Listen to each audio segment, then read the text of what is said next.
It was a quiet Saturday morning in the heart of Willow Creek, a small suburban neighborhood with tree-lined streets and freshly painted fences. The sun filtered through the leaves, scattering golden light on the cracked sidewalks. Children's laughter echoed in the distance, and somewhere, the smell of fresh coffee drifted from an open window. On the far end of Maple Street stood a weathered one-story house. The paint had peeled over the years, and the wooden porch creaked under the weight of footsteps. This was home to Colea Thompson, a woman in her early 30s with gentle eyes, calloused hands, and a heart bigger than her circumstances. She worked two jobs, one at the local diner and another cleaning offices at night, just to make ends meet.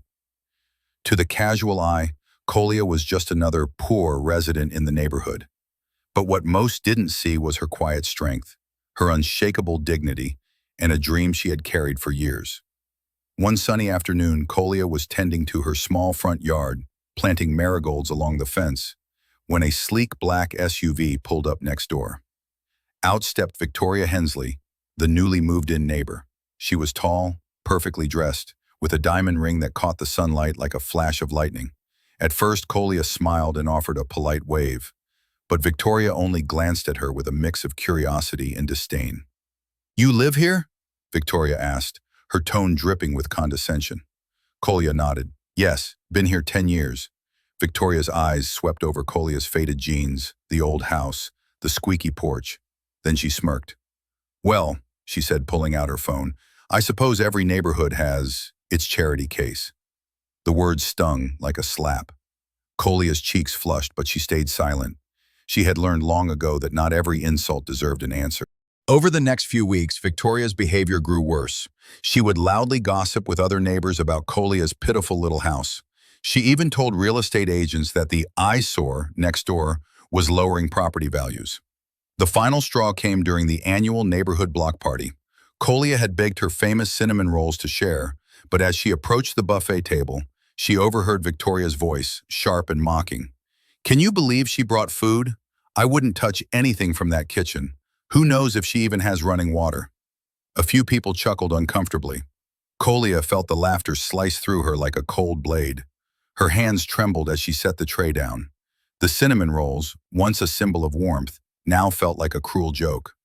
That night, Colea sat at her kitchen table, staring at the bills piled in front of her. But instead of despair, something inside her shifted. She thought about every long night she had worked, every dollar she had saved, every plan she had quietly nurtured. It was time. 2 months later, the neighborhood buzzed with rumors. Someone was buying up properties on Maple Street, offering cash above market value. House after house sold, and nobody knew the mysterious buyer's identity. Then, one crisp autumn morning, a meeting was called at the community center. Every resident, including Victoria, was present. At the front of the room stood the realtor, holding a stack of papers. "Ladies and gentlemen," he began, "I'm pleased to introduce the new majority property owner of Maple Street." Colea stepped forward. Gasps filled the room. Victoria's jaw literally dropped. Colea's voice was steady, but there was a fire in her eyes. "Yes," she said, "I'm the buyer. I worked, I saved, I planned, and now I own every property you see, except yours, Victoria. Don't worry, I'll make an offer soon." A ripple of laughter and applause spread through the crowd. Victoria's face turned crimson. After the meeting, Victoria approached Colea, her tone suddenly softer. "I didn't know," she stammered. "I didn't realize." Colea raised a hand. "Victoria, it was never about what you didn't know. It was about what you assumed. You judged me by my clothes, my house, my income. You thought wealth made you better. But respect," she paused, meeting her eyes, "respect is the only currency that truly matters." Victoria looked down, her voice barely a whisper. "I'm sorry." "I hope you mean that," Colea replied, "because this street, it's going to change. We'll build community gardens, support small businesses, and make it a place where no one feels less than anyone else." Months later, Maple Street was unrecognizable. The cracked sidewalks were repaired, colorful flowers bloomed in every yard, and the air was filled with laughter and music from weekend gatherings. Colea's own home had been restored, fresh paint, a new porch, and a kitchen where neighbors now gathered to share meals. Victoria had stayed, though her attitude had transformed. She volunteered in the community garden, side by side with Colea, planting marigolds, the same flowers Colea had once planted alone. Looking out at her neighborhood, Colia smiled.